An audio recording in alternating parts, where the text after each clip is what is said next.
Hey, it's Eric J. Stover here, the real Toad King 07, creator of Foundation After Midnight Radio, here to talk to you about this next episode and things outside the episode. First off, this is the 5-year anniversary of FAM Radio. Oh, how the time has crawled and clawed along. Can't believe it's 2019 already. I know this is an unusual podcast with an unusual release schedule. Atypical if you will, usual if you won't. Please don't. Thank you all the same for listening in over all these years. I hope to keep creating more, and I hope you'll keep tuning in for more in the future. Second off, I want to tell you that there is now an official FAM Radio hub page on the SCP Wiki. Check it out for full episode transcripts, credits, and links to the SCPs mentioned, and never before seen behind-the-scenes production notes from yours truly. Check it out on scp-wiki.net/FAM-radio-hub. I'm sure if you search for it, you will find it. I have faith. Leave a comment if you stop by. Third off, if you've ever thought that you needed something small, metal, and pointy to express your lifelong obsession with the SCP Foundation, you are in luck. SCP pins are up for sale on the Toad King Studios Etsy store, along with other unique designs by yours truly to help you express your love of creepy, weird, dark, zany, and completely fictional writings about a secret organization that protects the world from anomalies and other dangerous entities. That's toadkingstudios.etsy.com. Check out the shop for other FAM Radio inspired mugs, prints, shirts, and more ways to support the series and get yourself some cool stuff. But enough about me, let's talk about you. What are you? Where are you? Who are you?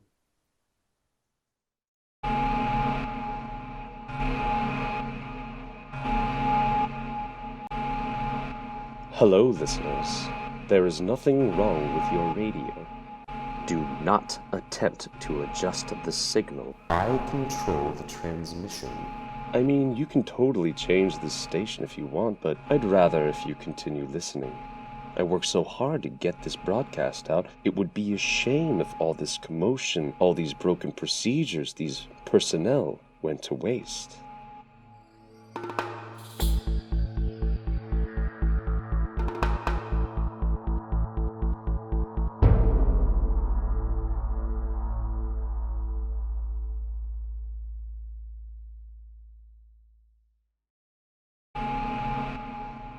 Anomalous activity detected. Warning. Hume level 232, 156, 379. Error. Mistake. Warning. Frequency lockdown in 3, 2, 2, 2. Oh, hello there. Who? You remind me of a friend of mine. She likes listing off numbers too. Let's hold that thought for now, though. Sorry for all the noise, listeners. It's just you and me now, your favorite radio host. I've missed talking to you all. I've also missed the screaming sunrises and the mysterious lights overhead in the night sky. I've missed my friends, my family, my job, and you. You see, I've been in what they call containment here for a while now. But being an anomalous person of interest held within a vague, yet menacing, government agency against his will isn't all bad. They normally won't let me near any broadcasting equipment, but I do get my own standard humanoid containment cell, as they say. I guess I should be more clear about who they are. The Foundation, or the SCP Foundation? How can I never remember what they prefer to be called? Sorry if I mess up the name, folks. They came looking for our little desert community a little while back. Not sure how they managed it, but they found us and started poking around, doing just harmless scientific experiments like taking soil samples, radiation readings, taking pictures of birds, taking pictures of them, and falling into chasms that opened up underneath them while local onlookers chanted, "Interlopers!" After a while, they came by the radio station for a meet and greet with yours truly. Apparently they did not understand how I could narrate their comings and goings from my broadcasting booth. But as I told them, it's just another responsibility of a local community radio host. Someone seems to have disabled the remote door control system. After a brief, encounter with station management, the surviving field agents invited me to come with them by the usual method of putting a bag over my head and taking me with them. We got in their unmarked van that read SCP Foundation, Scaffolding, Construction, Plumbing. We work in the dark so you can live in the light. License plate number MTF E6VI. Front bumper damaged from ramming into station management on their way out. It is a little unclear who was ramming who, though, to be fair. Now, I'm all for the government protecting citizens, all for securing and protecting people for the good of all. But sometimes a guy just wants to broadcast out into the world and have a one-way conversation with it. Luckily, I'm not alone here. I do get visitors from time to time. The faceless old lady who lives in everyone's home. She still visits me here. Well, I think she does. I believe that's what the dead flies left in the corner of my containment cell mean. Who else would take the time to remove their wings, knit the flies' little sweaters with letters on them, and arrange them into cute messages like, coming for you, or sooner than later, or this is taking longer than expected every morning. I also get to see, well, he told me not to tell anyone, but a certain scientist got himself a new job so he can still see yours truly.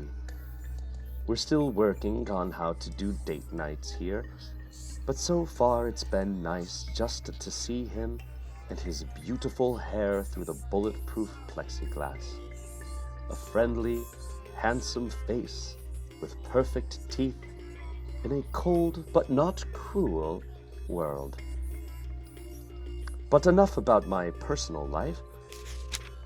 This after midnight radio show provides an important service, I'm told. Here are some community announcements from within the Foundation. That's gonna hurt in the morning. Or right now. Oh, it's our new station intern, Connor. Hey, here's the announcements you asked for and your demands. That's great, intern Connor. Thank you for retrieving today's announcements for me. You see, listeners, Foundation interns have these nifty, bright orange jumpsuits that make them really easy to spot when they're hiding. The staff had him crawling around in the vent since I barricaded myself in the studio here. Yeah, and I'm supposed to tell you that they want you to surrender yourself to the mobile task force out there and that they want you to stop broadcasting on every frequency. Now, if you could pass this note along to my husband... Sure, but I really want to point out that those guys outside are serious. Like full combat gear armed with M4s that have more attachments than an eat-a-bag. I think there was even a guy with one of those underbarrel shotgun attachments. Talk about compensation. As well as a shit ton of C4 or whatever. And also bring I'll probably me blow that door right off its hinges, sealed or not. a fresh cup Just saying, I wouldn't want to be here when that goes off. of chicory coffee. Are you anyway? Euclid? Black. Keter? Sugar on the I side. definitely don't believe you're a safe class. That would be great. Whoever last checked the flesh car, designated R-1415-02, out from storage 48 for testing, you left the keys in the ignition in the Site 23 parking lot. While this might be part of an experiment, the fact that it's been winking its eye headlights at passerbys and licking its seat tongue at pigeons in the parking lot has other researchers unnerved. Please either retrieve the keys or move the flesh vehicle to a less prominent parking space. This Saturday is the First Divided Fifthist Church annual pancake buffet. From 10 in the morning until 7 in the evening, a raffle will be held after the dinner and door prizes will be given out throughout the day. Tickets are $7 for adults and $3 for children under 12. Regular buckwheat and the First Divided's famous bone meal pancakes will be served. And now, your daily traffic report. Ring! The alarm in the mall went off as security officers noticed a young man shoplifting on the cameras. He seemed in no hurry to run and continued to stow away valuable goods in a few bags. By the time security had caught up to him, though, he was nowhere to be seen. When the camera footage was reviewed, the man had fiddled with something on his hand, then just disappeared. This hadn't been an isolated event. Even a couple of banks have reported thieves. All the accounts had several things in common. The thief was a young man. He had bypassed all security, then disappeared after fiddling with something on his right hand. Managers and shopkeepers, when questioned, said they couldn't recall any details about the crime and would prefer to just move past the whole thing. Some people, though, paid very close attention to the crimes indeed. They had all the tapes, all the eyewitness reports. They had waited until they were sure. Jayan walked down the street in broad daylight. He wasn't concerned. He made sure to cover his face while robbing, and even if someone did recognize him, he had an easy escape route. He tapped the metal under his sleeve. He was probably just being paranoid, but apart from him, there were only 2 other people on the street, one behind him, walking in the same direction, and one at the end of the street, just standing there. The one in front pulled a black object out from their pocket and pointed it at him. He wasted no time in pulling the lever, and he thought he heard a bang as he left them behind. The world came into view again, this time a small alleyway. He often used this place to escape as it was located behind some of the major store lines. The alley was a gap in the city, and it led nowhere. He didn't think anybody else knew about it. 2 more people in black proved him wrong on that count. Before he could react, the one on the left raised their gun and fired at him. But as he pulled the lever, he felt something hit his leg. He hadn't any time to think, so he went with the first place that came into his mind, his home. It was some ways away, so he had a lot of time to ponder his next move. And that is our riveting traffic report for today. Time keeps on slipping into the future, so we'd better move on. Connor! What? Are you trying to break down my barricade? No, I was just trying to get out so I could get you that fresh cup of coffee. So, oh god, what are those? To the family of station intern Connor. He was not a very good station intern, but he did... Listen, man. Oh, you're alive. You don't stay dead, do you? Wow. You'll definitely make a great station intern after all. Yeah, it's a thing, confinement. Look it up. Listen, I'm just following the directions that the MTF guys told me. Connor, what the hell is going on in there? You kicked that creepy bastard's barricade down yet, or did you get stuck in that vent again? I'll tell them you wouldn't let me near the barricade if you just push me back into the vent so I can get out of here. Sure, that's fine by me. And your dead body, will that just stay behind when you leave? I mean, you did kill me, so that is on you. So you're not using it anymore? First off, no, I'm not. Second off, that's a weird thing to say to someone. Also, wait, how is that mic still on? Because the MTF is totally listening to your broadcast, and if they hear this... Let me give you a boost. No, I'm good, just... Where are those coming from?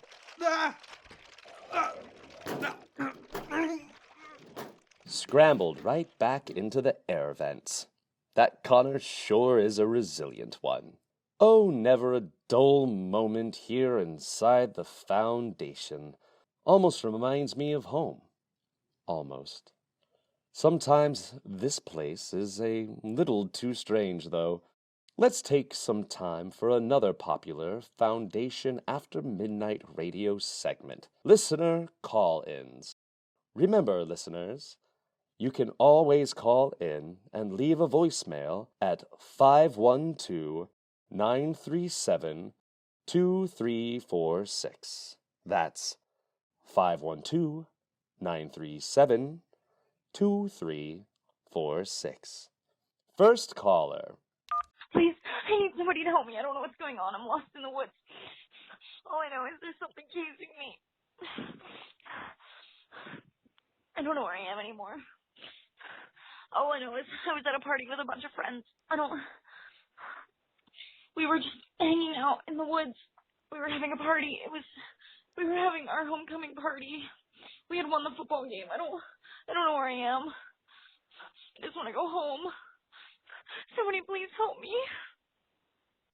Sounds like someone fell through a pocket dimension or otherworldly portal, or opened a door that appeared in the desert. Either way, there are some nifty tricks out there you can use to figure out where you are using the simple government tracking devices in your phone. Next voicemail. Hey, Foundation fam. Had another phone I smuggled into my person. Been a while. I've actually lost track of how long I've been here now. There are no windows and my guards don't seem to keep a schedule for meals and such. Amateurs. Anyway, really want to get out of here soon. Think I hear someone coming back. Talk to you later. I think that was the normal host they had. He's been gone a long time, it seems. Years, maybe. Or just days? Hard to tell sometimes. Anyways, glad he's still alive. Hey, so some of your colleagues are sort of tracking me down. Can you please tell them to kindly fuck off? Thank you. Have a good day. Got to say, these Foundation personnel sure know how to run a secret organization. I mean, I hadn't even heard of them before they started tapping my phone lines and circling my little town, but now they pop up all over the place. Here's another announcement for personnel. If you happen to be driving out late at night and see a police car, please make sure you properly identify it as belonging to the Sheriff's Secret Police. If the car is on fire, it is most likely a demon cop. If you hear unexplained expletives coming from your radio, I advise speeding up. You might be able to outrun him. The team formerly known as the Unkillable Lizards played their alternate reality doubles, still known as the Unkillable Lizards, in their own timeline. Due to a reality overlap, both teams found themselves being pitted against each other, while a softball-loving reality bender looked on. Both teams were evenly matched, with only minor differences, such as their depiction of SCP-682, the hard-to-destroy reptile, as their mascot, or former mascot, as well as various differences noticed between the players and their doppelgangers. Thankfully, no one attacked their double, but plenty had questions and could be overheard muttering to themselves, "So that's what I look like with short hair," or "Is that the more successful me, or is he just more confident in himself?" And "Did they just say that their team captain, Dr. Roth, is a full-grown snow leopard in their reality?" The game ended in a close 13-15 score, or would have, if the Combine Realities Mobile Task Force hadn't descended upon the reality bender in the last inning and chased him off the field before the final pitch with bases loaded. The reality bender out of range of the field and Scranton reality anchors in place, the overlap in realities faded from view, and each team went away knowing more about themselves than they would like. This has been the Infrequent Sport Corner. Now, listeners, there's nothing I love more than helping people and non-people who have a special connection find each other again against all odds. So yours truly will be reading from the Missed Connections board from the Wanderer's Library. You seem pretty normal. M for W. We passed each other in the early European section. Your red hair was beautiful, and you had the requisite 4 limbs and 1 head that I find lacking so often around here. I'd like to get to know you. Maybe we could be friends. It's rare that I find anyone like myself around here, especially after the calamity. Connections of all kinds are important. We meet people for a reason, a season, or a life sentence. Book buddies. M for W. Looking for a girl, I shared a copy of de Blasian's 4th Metaphilosophy and Contrarian Physical Spaces with. I was wearing a black turtleneck sans shell, And you had a mug of coffee and tentacles that went all the way up. Winky face emoji. Shared books can bring people together. Hoarded books can bury people alive. All alone in their apartment because they refuse to give up possession of something they thought would bring them comfort, but has only become a burden to find the space for. The ferocity of the hunt requires a pack. V for M. This one stalked you through the wind-blown sands where you were separated from your peers. This one had hoped to hunt you down and consume you while your back was turned and your guard lowered. However, this one's assessment of your usefulness as raw protein has changed when this one watched as you gouged out the eyes of a lion with your clawless hands. You are an impressive mammal. We should exchange pleasantries. This one hopes you can detect pheromones. Nothing like apex predators bonding over a shared drive to survive and hunt down prey. Your hands are so gentle. B for W. You were reading me the other day in the eschatology section. I'm the one with the thick leather binding, gold leaf illumination, and vellum pages. You had very gentle hands. I would like to meet again. Mayhaps we can read some more? Speak with Bobby if you see this. He delivered this message for me. Book love goes both ways. Again, it's always important to find people we care about in this journey of life, whether platonic, romantic, or just finding shared interests among peers. There's a Foundation Missed Connections page up as well for personnel looking for someone they passed in the halls, lost touch with after a site transfer, or someone they vaguely remember after a temporal shift rewrote a year of their life. In other community public service announcements, most tarantulas don't finish high school, and even fewer go on to attend college. Now, I'm sure most of you within the Foundation already knew this. What you may not know is that the Foundation already houses and supports several sentient spiders and spider-related communities, from the tiny psychic spider to the vast communist spider society in the Big Thicket National Park to the 11 3-meter spiders of the Kimberly Sleepover. Personnel can volunteer to tutor young spiders during their lunch break or after work hours on site. Obviously, those with arachnophobia need not apply and may want to skip the Site 66 cafeteria after. Time to get paid, people. Nobody lives forever. Oh, well, it seems I have some visitors coming in. I'll be with you folks in a minute. I swear these Foundation personnel are more uptight than our station management back home. Now might be a good time to go to the weather.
Anomalous activity subsided.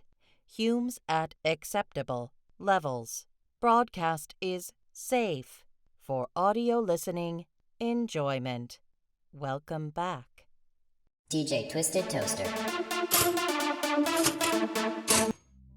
Well, never uneventful around here, eh, listeners? The anomalous entity that escaped and hijacked the radio booth has been secured and recontained. No dangerous mimetic or cognohazardous effects were detected during the broadcast, though they were unable to disrupt his signal despite cutting power to the booth. Unfortunately, cutting the power only made getting back into the radio station that much harder, largely due to the newly reinforced security doors added since DJ Scip's kidnapping.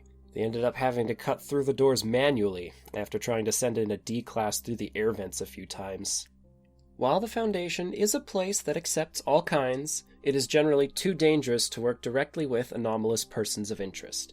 The risk of cross-SCP contamination is just too great.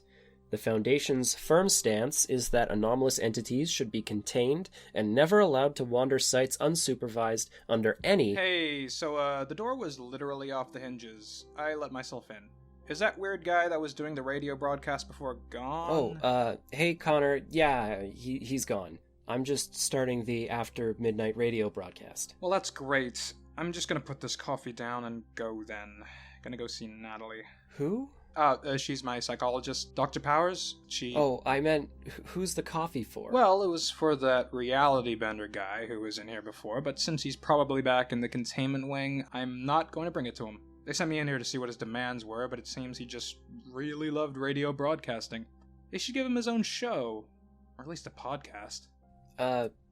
Thanks, Connor. I'm going back to the broadcast. What was I talking about again?